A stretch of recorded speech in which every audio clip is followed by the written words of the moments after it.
আমরা জানি যে বাংলাদেশ এক ধরনের অচল অবস্থার মধ্য দিয়ে রয়েছে। নির্বাচন কবে হবে তা নিয়ে দৃশ্যত সরকারের সঙ্গে বিএনপির একটা বড় ধরনের মতবিরোধ তৈরি হয়েছে। বিএনপির পক্ষ থেকে যেটা বলা হয়েছে যে ডিসেম্বরের মধ্যে নির্বাচন হতে হবে, অন্যদিকে সরকার বলছে যে ডিসেম্বর থেকে জুনের মধ্যে নির্বাচন হবে।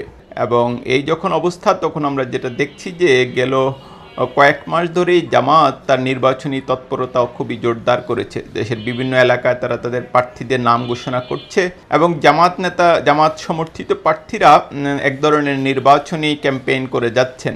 আমরা যেটা গতকাল দেখলাম যে কুষ্টিয়া 3 আসনে জামাত নির্বাচনী মনোনয়নের ক্ষেত্রে এক ধরনের চমক দেখিয়েছে, বড় চমকই বলা যায়। সেখানে তারা মুফতি আমির হামজাকে তাদের প্রার্থী হিসেবে ঘোষণা করেছে। মুফতি আমির হামজা গেল কয়েক বছর ধরে বাংলাদেশে যারা ওয়াজ মাহফিল করেন তাদের মধ্যে খুবই আলোচিত একজন মানুষ।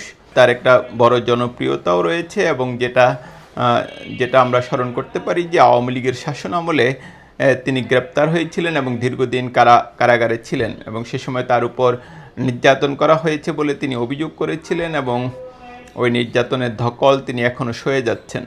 তা আমরা এটা বলা যায় যে আমির হামজার এই মনোনয়ন জামাতের প্রার্থী তালিকার একটা বড় চমক হিসেবে দেখা দিয়েছে।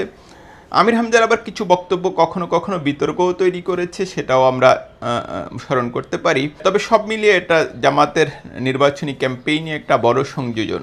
এর আগে আমি আমার একটা ভিডিওতে বলেছিলাম যে জামাত আগামী নির্বাচনে কতটি আসনে জয়লাভ করতে পারে সেটা তারা বোঝার চেষ্টা করছে। এর আগে গত মে মাসে একটা নিরপেক্ষ প্রতিষ্ঠানের জরিপে যেটা বলা হয়েছে যে যারা জরিপে অংশ নিয়েছিল তাদের মধ্যে 31% জামাতকে ভোট দেওয়ার কথা বলেছিলেন, যেখানে মনে হয় 42% ছিল বিএনপির ভোট। এবং আমরা যেটা দেখি যে জামাতের একটা নিজস্ব জরিপ আছে নির্বাচন নিয়ে। আমি আমার একটা ভিডিওতে বলেছিলাম যে সেখানে বলা হয়েছে জামাত 52টি সিটে জয়লাভ করতে পারে। আরও বেশ কিছু আসনে জামাতের অবস্থান খুব ভালো বলে ওই ভিডিওতে ওই জরিপে বলা হয়েছে। জরিপটা অবশ্যই একদম বিস্তৃতভাবে আমার দেখা হয়নি বা দেখতে পারিনি, কিন্তু বিশ্বস্ত সূত্র এটা আমাকে নিশ্চিত করেছে। তো আমরা যেটা দেখছি যে আগামী নির্বাচনে যেহেতু আওয়ামী লীগের অংশগ্রহণের সম্ভাবনা এখন পর্যন্ত খুবই ক্ষীণ, সেই কারণে জামাত এই নির্বাচনটাকে খুবই চ্যালেঞ্জ হিসেবে নিয়েছে এবং দেখা যাচ্ছে জামাত তার ইতিহাসে এই নির্বাচনে সর্বশক্তি নিয়োগ করছে। এখন দেখার বিষয় যে আমির হামজার পর মনোনয়নের ক্ষেত্রে জামাত আরও কোনো বড় চমক দেখায় কিনা, বিশেষ করে ইসলামী বক্তা হিসেবে যারা খুবই জনপ্রিয় এবং যাদের সমাজে বেশ প্রভাব রয়েছে এমন আরও ব্যক্তিদেরকে জামাত মনোনয়ন দেয় কিনা সেটা একটা দেখার বিষয়।